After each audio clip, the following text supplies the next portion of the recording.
La transition énergétique est à nos portes, je pense qu'on est tous au courant. Mais ce qui est beaucoup moins clair, c'est comment est-ce que l'humanité va réussir à se séparer des énergies fossiles dans le temps requis.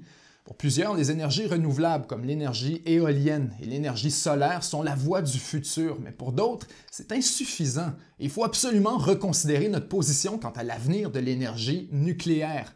Parce que de plus en plus, on réalise qu'on a négligé le potentiel de la technologie, surtout à cause de deux accidents notoires qui ont marqué l'imaginaire. Je parle bien sûr de Tchernobyl et Fukushima. Plusieurs pays ont carrément fait une croix sur l'idée parce que ça coûte cher, que c'est long à construire et que politiquement c'est extrêmement impopulaire. Juste de vous en parler en ce moment, je vous entends déjà vous plaindre des bébés phoques et des déchets nucléaires. Pour le moment, regardons les choses de façon rationnelle et pragmatique. L'humanité a besoin d'énergie. Dans les prochaines années, la demande mondiale en électricité va exploser, surtout dans les pays en développement, qui commencent tout juste à s'urbaniser, qui ont un niveau de vie de plus en plus élevé, donc qui demandent plus d'électricité. Et encore sur la planète, des milliards de personnes sans four, sans machine à laver ou sans air climatisé. En fait, même dans les pays avancés, la demande en électricité va continuer d'augmenter, puisque plusieurs, comme au Québec, sont en train d'éliminer le gaz naturel et d'électrifier leur transport, que ce soit les trains, les routiers ou les voitures. Ça veut dire à peu près autant d'énergie, mais beaucoup plus d'électricité. Et déjà, malgré les progrès énormes des technologies solaires et éoliennes, dont le prix s'est littéralement effondré dans les dernières années, on sait qu'il y a plusieurs contraintes et qu'on ne peut pas se fier uniquement là-dessus pour faire la transition énergétique. Ça manque de constance, ça brise, ça pollue tout au long du processus de production et d'élimination. Et tant qu'il n'y a pas un bon moyen de conserver les surplus, le gaspillage est presque inévitable. Pour plusieurs, il faut regarder dans la direction du nucléaire, puisque la technologie a beaucoup avancé et que c'est une énergie qui produit aucun gaz carbonique. Et que malgré la mauvaise réputation de l'énergie nucléaire, les accidents sont extrêmement rares, contrairement à ce qui est répété dans la culture populaire. Pensons à un pays comme la France, par exemple. Au moment où on se parle, 70% de l'électricité française est produite par 56 centrales nucléaires, dispersées un peu partout à travers le territoire. Pourtant, il n'y a jamais eu d'accident majeur. Même chose aux États-Unis, avec 94 centrales qui n'ont jamais causé autre chose que des bonnes frousses.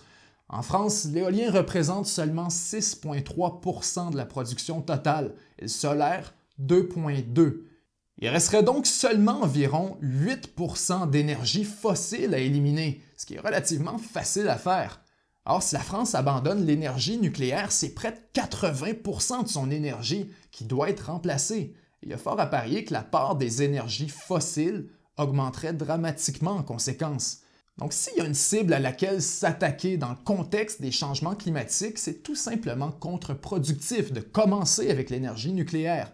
Pour avoir un bon exemple, il suffit de regarder l'Allemagne, qui a choisi dans les dernières années de faire une croix sur le nucléaire, notamment à cause de la pression du Parti vert. En désactivant toutes ces centrales, l'Allemagne s'est retrouvée encore plus dépendante du gaz naturel de la Russie, ce qui a contribué à la construction de Nord Stream 2, un pipeline de gaz naturel extrêmement controversé, qui creuse un énorme fossé diplomatique entre l'Allemagne, les États-Unis et le reste de l'Europe. Il existe dans le monde 443 réacteurs nucléaires en fonction. L'Allemagne en avait seulement 7. Bref, si on veut vraiment sortir rapidement des énergies fossiles, l'humanité ne peut pas se payer le luxe de lever le nez sur l'énergie nucléaire. À chaque fois qu'on ferme un réacteur, on doit compenser avec autre chose. Et avec les énergies fossiles actuelles, on en a déjà plein les bras. Pendant environ 30 ans, l'Occident a mené le reste du monde dans la construction de centrales nucléaires. Entre 1970 et 2000, 75% des réacteurs mis en service étaient soit en Europe, soit en Amérique du Nord. C'est là qu'on a construit le gros des centrales nucléaires actuelles, mais depuis ce temps-là, la tendance est complètement inversée. De plus en plus, les gens se sont mis à voir l'énergie nucléaire comme dangereuse et polluante. En plus, les centrales sont très longues à construire, jusqu'à 10 ans, et coûtent une vraie fortune. Quand on combine tout ça avec les progrès technologiques dans le solaire et l'éolien, il n'y avait tout simplement plus le même intérêt à construire des centrales nucléaires. Donc au début des années 2000, le vent a tourné. Les leaders mondiaux incontestés sont devenus la Chine et la Russie. Depuis l'an 2000, 80% des nouveaux réacteurs mis en service sont soit en Chine, soit en Russie. La Chine est une puissance montante avec 49 réacteurs en service et 30 autres qui seront activés d'ici 2025. Il faut dire aussi que la plupart des réacteurs qui sont vendus à l'étranger sont vendus par la Russie et par la Chine. Après avoir essentiellement condamné le développement de l'énergie nucléaire, l'Occident a largement perdu son expertise ainsi que les compétences nécessaires pour exporter des réacteurs à l'étranger. Et la situation est loin de plaire à tout le monde. En fait, les pays occidentaux commencent tout juste à se réveiller et à comprendre le réel potentiel de l'énergie nucléaire. Pour plusieurs scientifiques, c'est peut-être pas l'énergie du futur telle qu'on l'imagine, mais c'est un excellent pilier pour bâtir notre réseau au cours des 50 ou 100 prochaines années, le temps que l'humanité développe la prochaine grande innovation, comme la fusion nucléaire par exemple. Donc au cours des dernières années, on a vu au sein de l'Occident le début d'un changement de mentalité, où les gouvernements sont de plus en plus ouverts à la possibilité de construire des nouvelles centrales. Même au sein des groupes environnementaux, la trame narrative est en train de changer et des visions contraires s'affrontent. Pour certains, les déchets sont trop toxiques et les catastrophes trop polluantes. Mais pour d'autres, c'est une vision irréaliste. Il faut encourager la construction de nouvelles centrales pour accélérer la sortie des énergies fossiles. Barack Obama a déjà affirmé que les États-Unis avaient besoin du nucléaire et qu'il fallait au plus vite rattraper le retard accumulé dans les dernières années. Il a augmenté les subventions pour la recherche et le développement des petits réacteurs nucléaires. Une nouvelle version beaucoup plus compacte d'un réacteur traditionnel qui est plus sécuritaire, plus propre et dont le potentiel pourrait complètement transformer l'industrie telle qu'on la connaît actuellement. Donald Trump a aussi poussé très fort pour que les États-Unis investissent dans tout ce qu'on pourrait qualifier de technologie nucléaire émergente.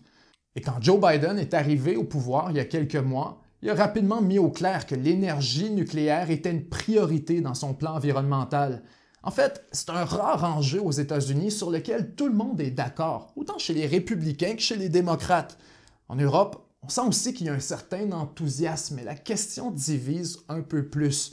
La France estime que l'énergie nucléaire est essentielle à son statut de puissance mondiale. Pas plus tard qu'à la fin du mois de mars 2021, la France, la Hongrie, la Pologne, la République tchèque, la Roumanie, la Slovaquie et la Slovénie ont écrit une lettre à la Commission européenne pour que l'énergie nucléaire soit inclue dans la stratégie de lutte au changement climatique.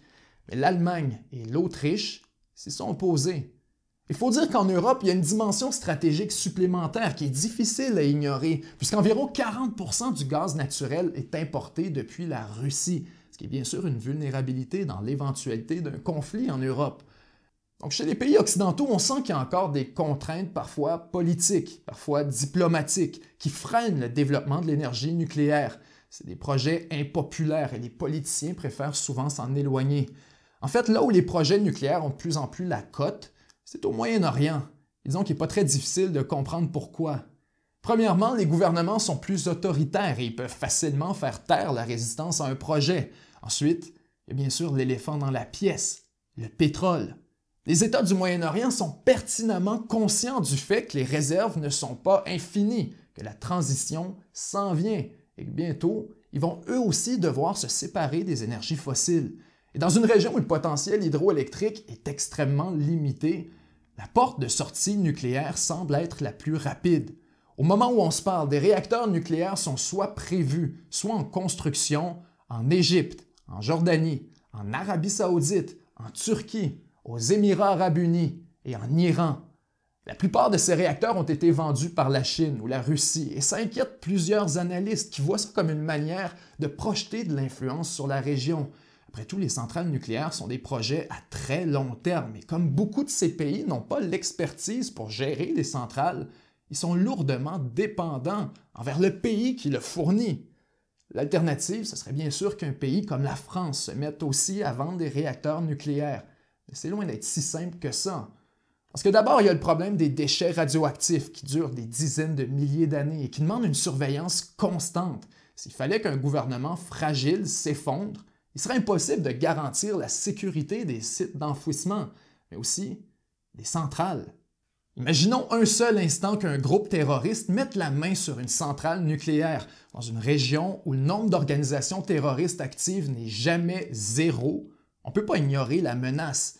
En fait, si on parle très honnêtement, le Moyen-Orient, c'est une montagne de poudre à canon qui demande seulement à exploser. Et les programmes nucléaires seraient loin d'améliorer la situation.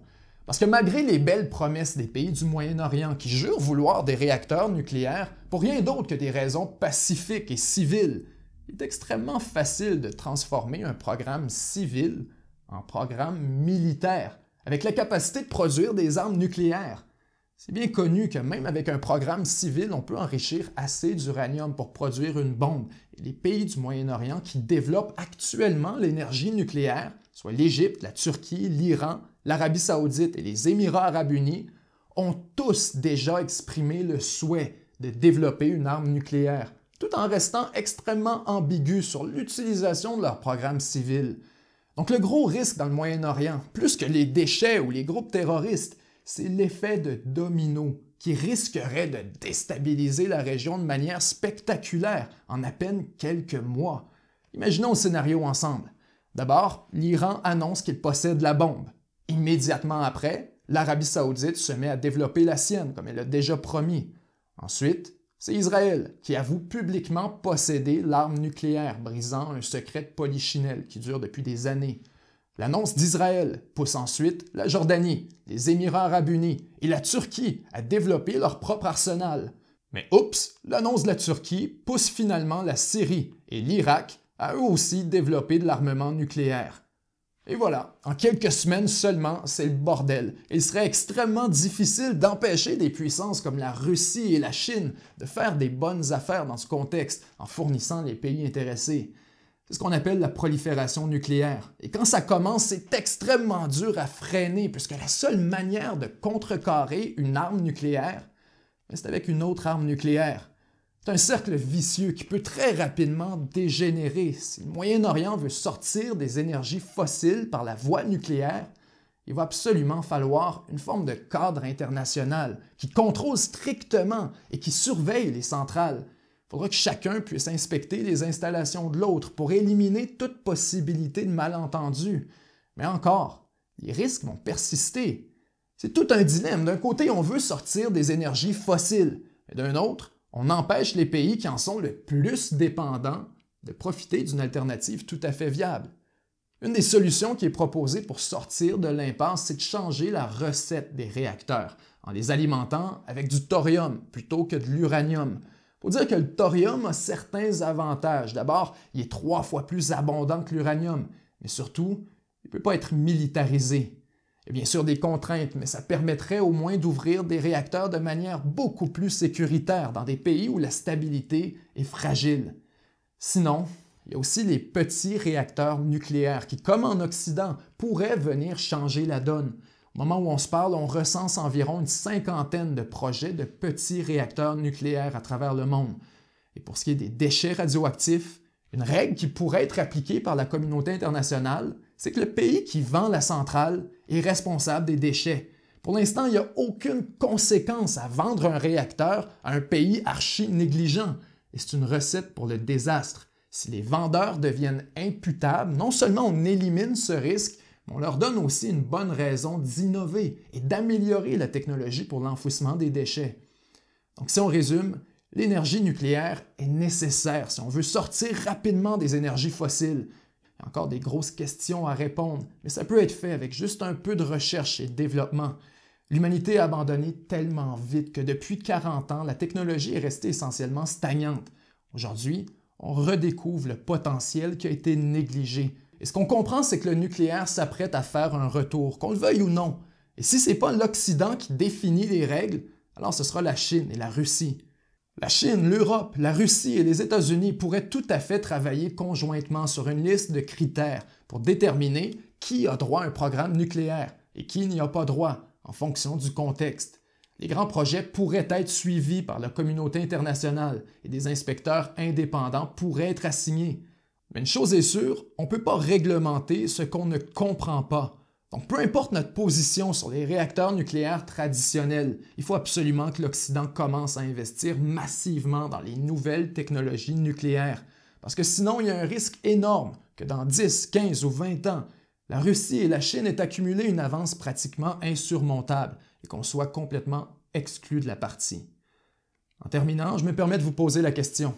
À votre avis, quel rôle l'énergie nucléaire devrait assumer dans la transition vers les énergies renouvelables?